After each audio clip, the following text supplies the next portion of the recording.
While my parents put me in a mental hospital, Sophie was playing the violin on stage. My future husband and my little brother were there, clapping for her. That special moment should have been mine. The violin was meant as my present for turning 12.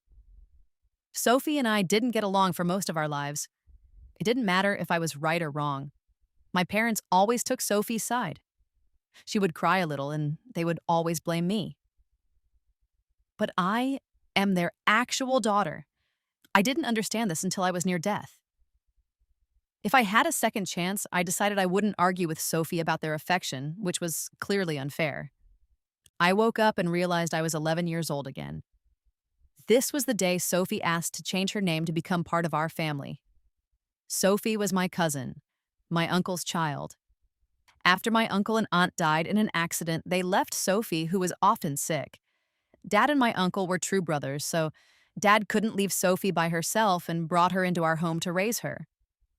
Sophie cuddled close to Mom, saying dreamily, "They didn't give me a good name before. I really want to belong to this family." Mom gently stroked her hair. "Of course you can be Sophie, all right?" I watched this happy moment from the stairs, feeling cold inside. Then Dad saw me. He looked worried, frowning as if he thought I would hurt Sophie. "Emma, don't cause trouble. Sophie is your sister now. She's sick, so you need to let her do what she wants. Don't pick on her, understand?" Hearing those exact words again from my first life made my heart feel heavy. Sophie is sick. The big sister needs to give way to the younger one. I had heard that so many times. When Sophie came to live with us, most of the love that should have been for me went to her instead. Just because she had no parents and wasn't healthy, I always had to let her have her way. Eventually, even the small amount of love left for me went to her too.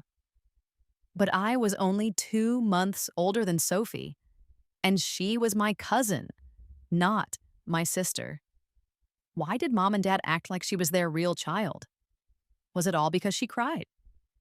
I clearly remember how Mom looked at me with dislike the last time she saw me.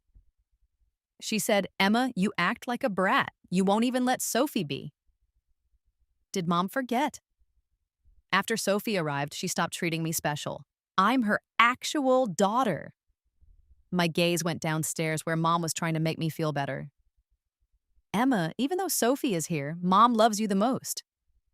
I noticed a look in Sophie's eyes that seemed older than she was. If I hadn't lived through this before, I wouldn't have seen it.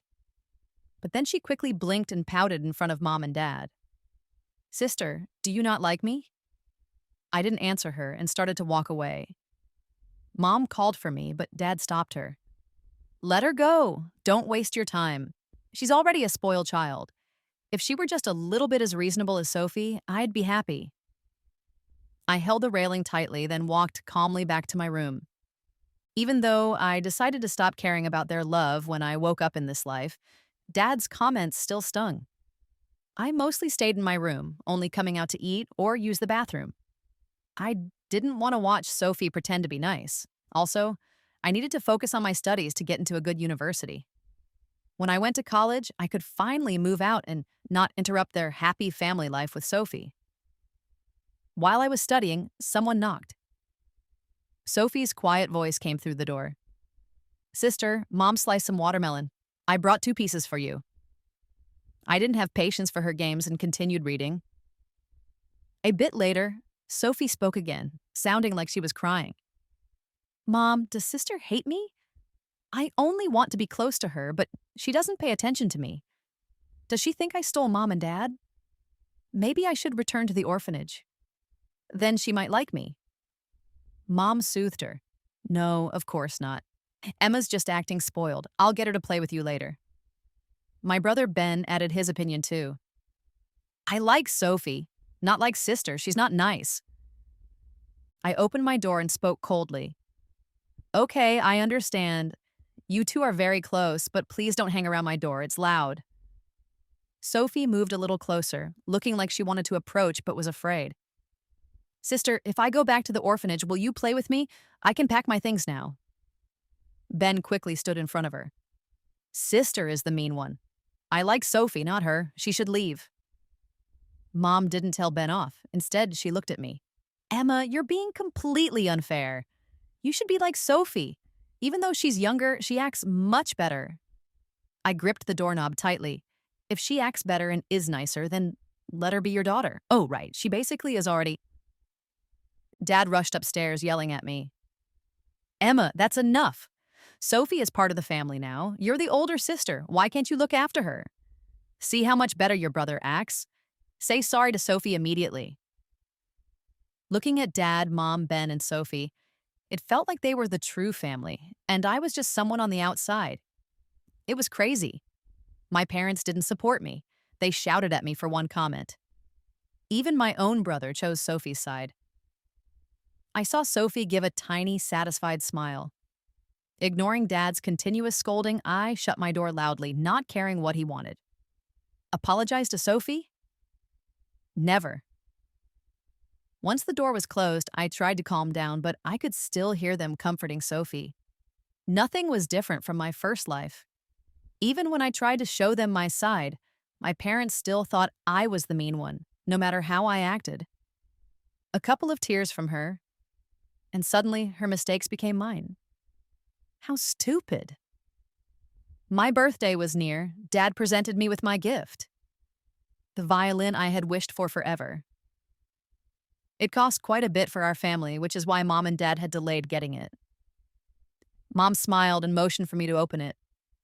I took the violin out, showing no emotion, but I saw Sophie's eyes flash with jealousy. Dad used this moment to talk to me seriously. Emma, we didn't forget you. We do still love you. Mom gently touched my head.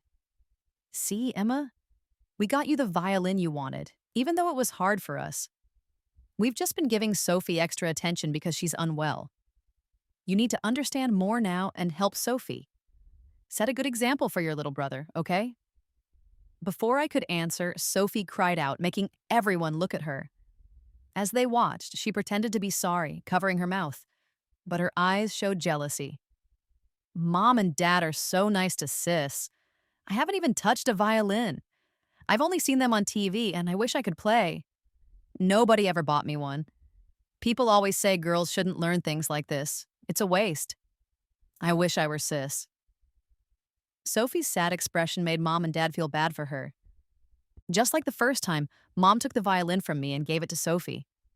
Dad said the same thing he said back then.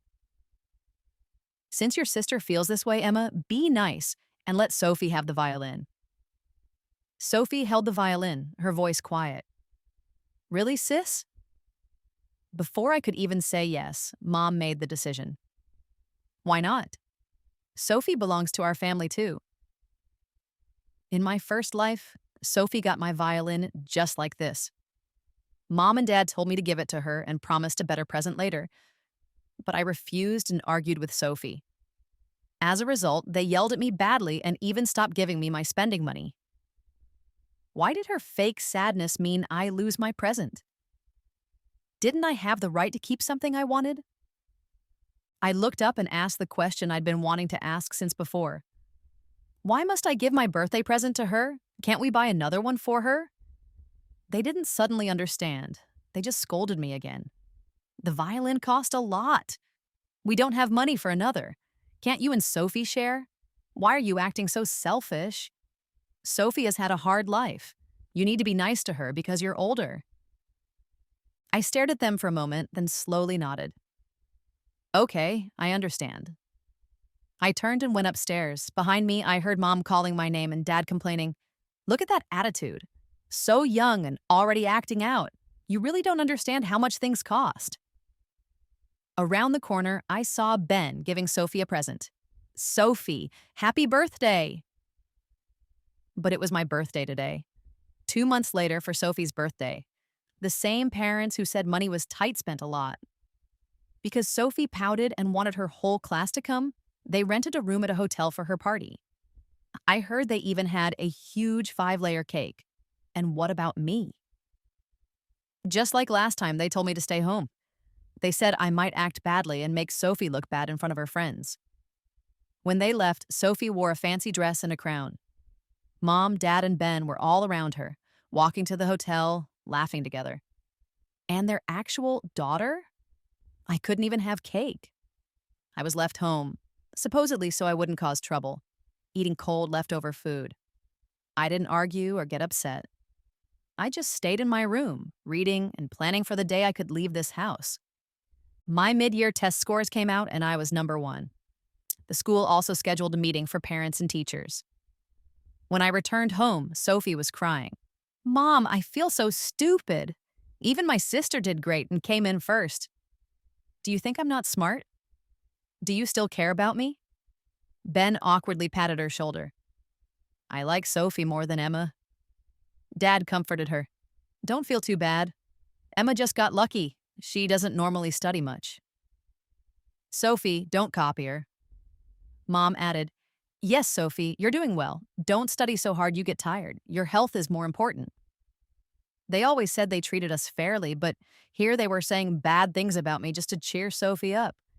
If they weren't my parents, I might admire how much they spoiled her. I stood by the door, a sarcastic smile on my face. Sophie dried her eyes and asked quietly, Will you make me go back to the orphanage? Sophie is scared. I don't want to leave Mom and Dad. Mom held her close. Of course not. Sophie will always be part of our family, and honestly, school grades aren't everything. You don't need to work so hard, Sophie. I'll look after you, sis, Ben promised sincerely, and everyone laughed. Sophie looked up shyly, her eyes hopeful. Will you attend my parent meeting? Yes, both of us will go, Dad promised. Only then did Sophie seem to see me. She called out quietly, Sis. The happy mood in the room instantly disappeared. I pretended not to hear and walked into the main room. There's a parent meeting at school. Who is attending? Dad suddenly got angry. When did you start being so impolite? You didn't even say hello to us. I didn't understand why he was upset. Mom stopped him and said, Sorry to me. Emma, your dad and I plan to go to Sophie's meeting. For your meeting, I interrupted her, looking up. Does her meeting require two parents? Why are you making things hard? Dad asked. Sophie isn't well. She needs care. As the older sister, you should understand, not fight about these small things. Even knowing it would end the same way as last time, I still felt a tiny bit of hope. It was just me fooling myself. I turned and walked back to my room, ignoring their shouts. My feelings just turned colder. I turned 13. When I came home from school, the house felt empty and quiet. Just as I took out my phone, Mom called. It was loud on her end, like many children were around. Emma, we have to manage things for both you and Sophie this year. Sophie's health has been poor, and hospital trips cost money, so things are difficult. There's no birthday present for you this year. I sent you some money online. Make sure to buy yourself a nice meal. I heard Sophie calling for Mom nearby. Before I could reply, Mom hung up quickly. I looked at my phone and saw the money transfer Mom sent. I smiled slightly and didn't take it. It was likely just a small amount anyway, not worth accepting. It was good I wasn't actually 13. Being alone all night would have been frightening for a real kid. But as I was making some quick noodles and getting my phone for homework, I saw Sophie's online post. I had forgotten this detail. In my first life, my birthday was the same. Because Sophie felt jealous that another student visited Disney, our parents bought tickets right away and took her, not even thinking twice. Later, Mom recalled it was my birthday and sent me a small amount of money. I assumed they were busy working, so I didn't think much of it. I waited on the sofa for them to come home, but when I saw how happy they looked, I lost my temper. Sophie cried, and Dad forced me to say sorry to her. Back in the present, I looked at her online update. Sophie was dressed as Snow White, smiling and making a peace sign. There was also a picture of the four of them, Mom, Dad, Ben, and Sophie, at the Disney gate. Yes, the four of them, without me. They all seemed extremely happy. They even had a big meal at Disney. They told me they were short on money and only sent me a small online payment, but they took Sophie to Disney on my birthday. This happened twice now. Suddenly, I felt sick. Years passed quickly, and I was accepted into a good high school. Finally, I was separate from Sophie. She didn't score well enough on the test to get in. Once high school began, I asked to live at the school dorms. I didn't go home even during breaks, choosing instead to pass out advertisements to earn some money. But when summer vacation started, I had no reason not to go home. So I packed my things. It felt like after I was gone for 6 months, they had become an even tighter family unit, closer to each other than to me, their real daughter. When I arrived, the living room was quiet, but I didn't care. I went straight upstairs with my bag. Just as I got near my room, I heard lovely piano playing and my parents complimenting the player.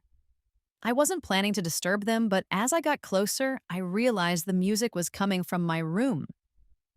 I grabbed the doorknob and pulled the door open hard. Inside, the four of them looked up at me, surprised. I looked around. All my things were gone, even my bed. In the middle of the room was a fancy piano, the kind I'd only seen on television. It cost much more than the violin I received when I was 12. Sophie, wearing a white dress, sat at the piano, her fingers still resting on the keys. My bedroom was now Sophie's music room. This hadn't occurred in my first life. Perhaps because I didn't argue this time, they felt brave enough to do this. I held the doorknob firmly, trying to hide the anger in my eyes, but I spoke calmly. Where am I supposed to sleep? Before Mom or Dad could answer, Ben spoke rudely. Emma, you weren't home for half a year. We figured you decided to live somewhere else. Don't put the blame on Mom and Dad. You keep your distance and hardly ever visit. Sophie's large piano didn't fit in the spare room, so we didn't have another option. Before I could say anything, Sophie started crying. Sis, this is all my fault. I just really wanted to play the piano so we could become friends. Sis hasn't visited in 6 months and must miss Mom and Dad. If Sis doesn't like it, I can go. I should be able to live on my own now anyway. After saying this, Sophie coughed loudly and wobbled like she might fall. Ben quickly held her up and shouted at me. Emma, do you always have to cause problems? As soon as you arrive, you make Sophie sad. You bring bad luck. Nobody feels good when you're around. Sophie owes you nothing. Actually, she always says nice things about you. But you come in trying to throw her out. Are you even a decent person? Hearing them blame me, I suddenly felt it was all useless. Past life or this life, they always chose Sophie, their niece, over me, their daughter. Listening to Ben yelling loudly, I watched him spit as he spoke in anger. I couldn't hold back anymore. I walked up and slapped Ben hard across the face. His head snapped sideways from the force. He looked totally shocked. My parents stood frozen, but Sophie's crying brought them back. My mom ran to Ben, holding him, heartbroken. She said to me, Emma, Mom is so disappointed in you. You've changed badly, hitting your own brother. Dad was also enraged, pointing at me. He's right, you caused trouble here. Being away has made you thoughtless, rude, and now violent towards your brother. You need to be taught a lesson. No more spending money for you. It will all go to him. Ben held his face and yelled angrily, Give it all to Sophie. Don't let her have anything. I laughed and answered back right away. Let's not forget, other than giving me money for school fees at the start of the year, when did you ever give me spending money? I used my New Year's gift money to pay for my own room and food. Did you ever care if I had enough? Mom and Dad didn't know what to say. Mom looked like she might step towards me, but Sophie quickly coughed again, tears in her eyes, and said weakly, I'm sorry, sister. It's my fault I wanted Mom and Dad's attention.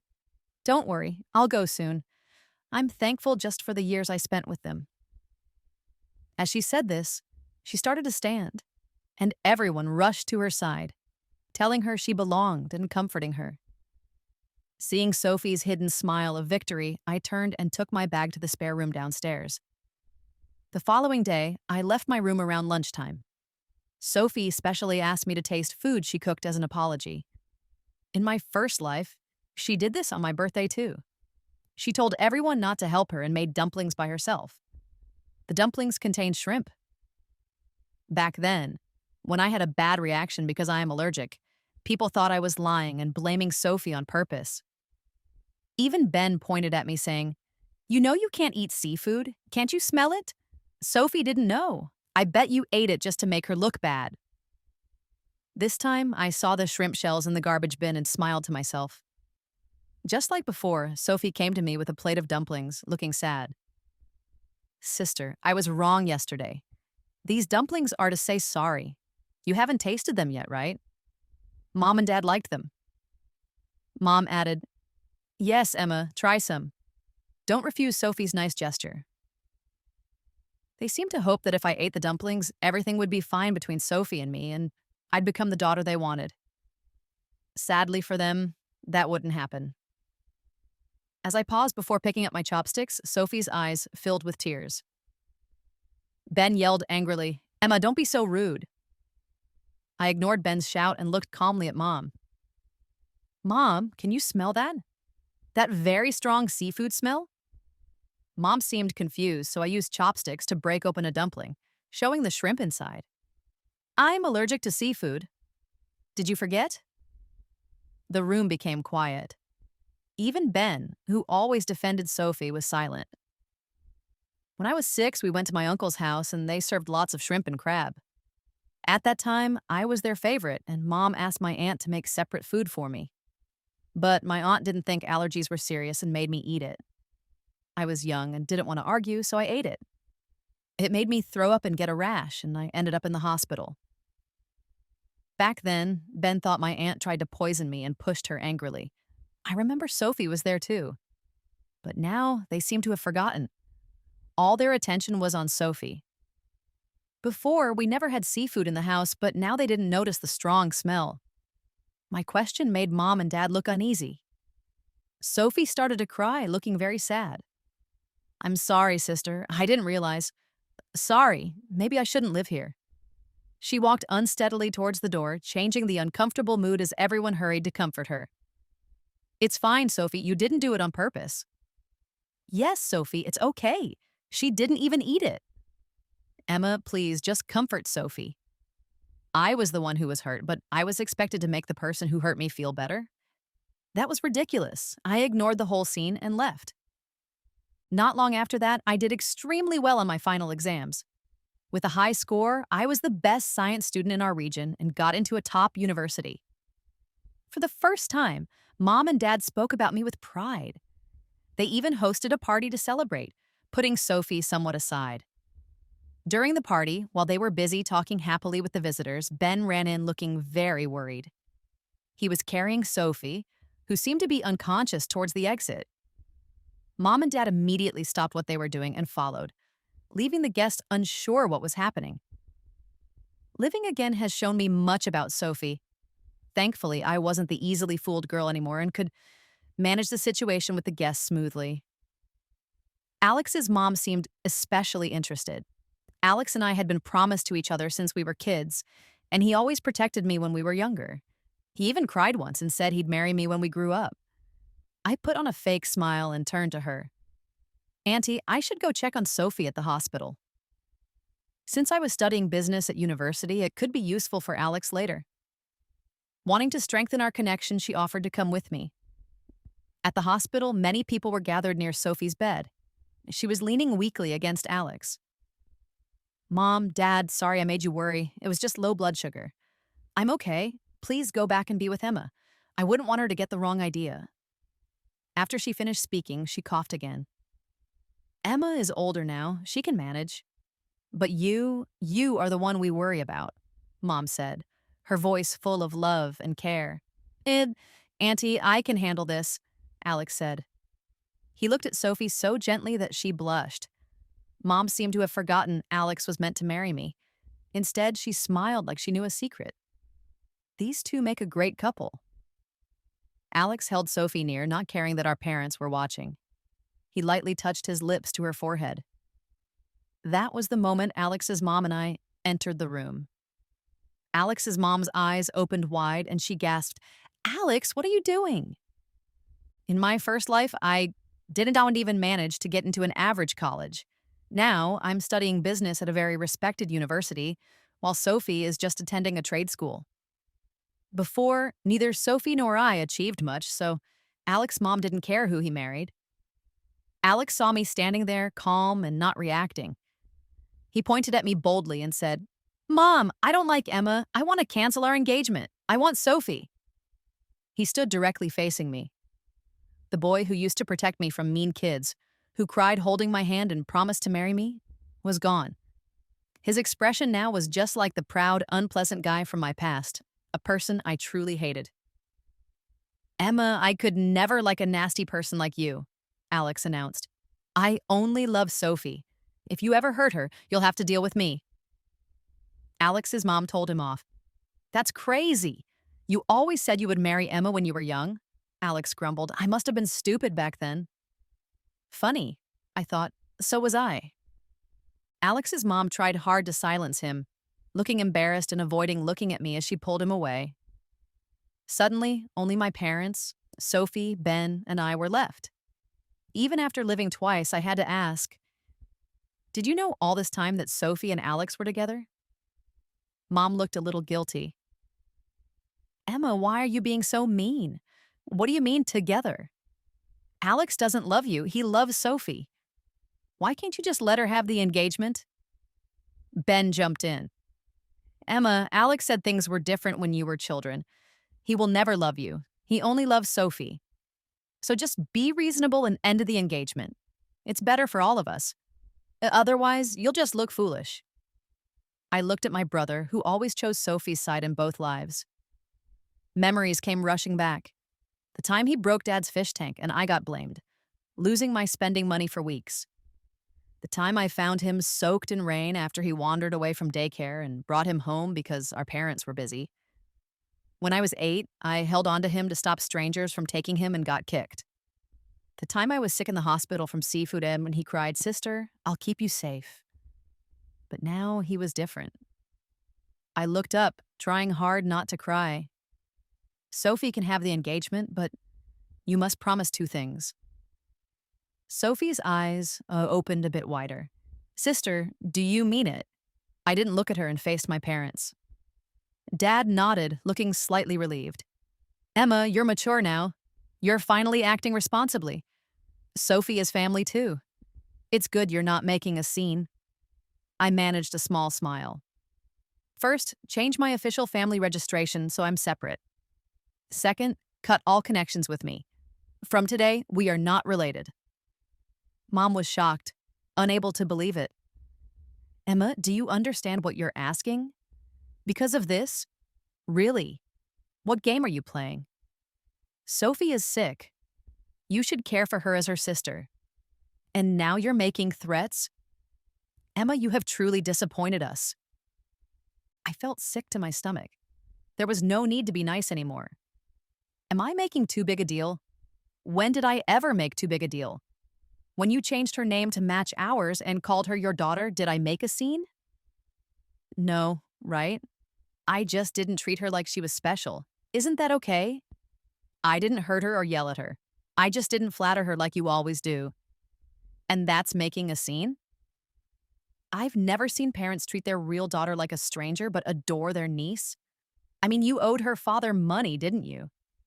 Her mother almost made me die from that allergic reaction, but you treat their daughter like royalty. So our family money is just for them? I asked for a violin for a whole year. You refused. You finally bought it for my birthday. But she cried a little and you gave it away. It was my gift, right? My birthday, her gift.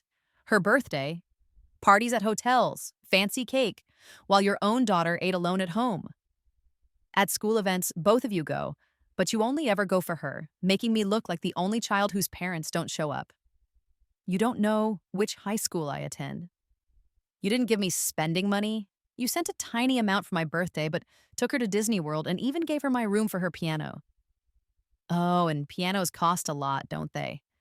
The money you spent on me probably isn't even close to the price of her piano. Remember when I got sick from seafood at dinner? Those shrimp dumplings? She was right there, but you still served them. Want me to list more? Is pretending problems don't exist your main plan? Don't even think I'll just let this go. Sometimes I wonder if we were switched when I was born, if Sophie is your actual daughter. Mom's face got hard. She strongly denied it.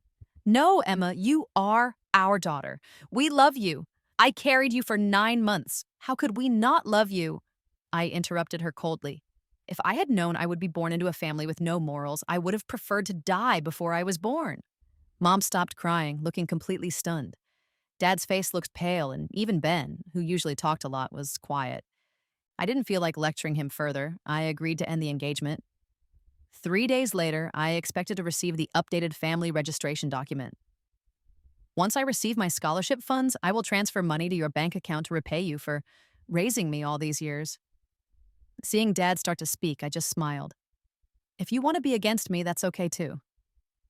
He closed his mouth, looking sad. I didn't look at them again and walked out of the hospital room. 2 days after that, the new registration paper arrived. It only had my name. I was finally independent.